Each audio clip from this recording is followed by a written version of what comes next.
स्वर्ण प्रयाग घाटरे कवि बिरंची नारायण दरवान को नुआ कविता बही सारा आकाश तुमर लोकार्पित हो जाइछि। एक सुंदर परिवेश रे आयोजित यह कार्यक्रम रे कविता और प्रकृतिर समावेश घटिथिला। कवि वेणुधर प्रधान को संयोजन रे होइथिबा कविता आसर रे जिलार 12 जन कवि भाग नैथिले। सेमाने सारा आकाश तुमर रे मनछुआ कविता पाठ करथिले, जहा श्रोतांकु मुग्ध करथिला। एही कविता गुड़िकरे प्रेम, प्रकृति, विरह एवं अंतर्निहित भावना प्रकाश पाइथिला। कविता गुड़िक साधारण जीवनर अनुभूति को दार्शनिक रूप देइथिला। नाट्यश्री गदाधर बारिक मुख्य अतिथि भाव जोगदेई कवि दरवान को कवितार प्रशंसा करथिले। से कहिथिले जे कविंक लेखनी रे प्रेम, प्रकृति एवं शून्यतार मधुर समन्वय देखा जाए। समीक्षक डॉक्टर सौरभ रंजन खमारी एवं डाक्तर देवाशीष पंडिया बहीटीर समीक्षा करथिले। सेमाने कहिथिले जे एही बही ओडिया काव्य साहित्य को समृद्ध करिबा एवं एही कार्यक्रम सुवर्णपुर जिलार साहित्यिक माहौल को आहुरी उन्नत करिछि।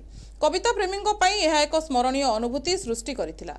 Subarnapur Umesh Chawdiya report, NTV.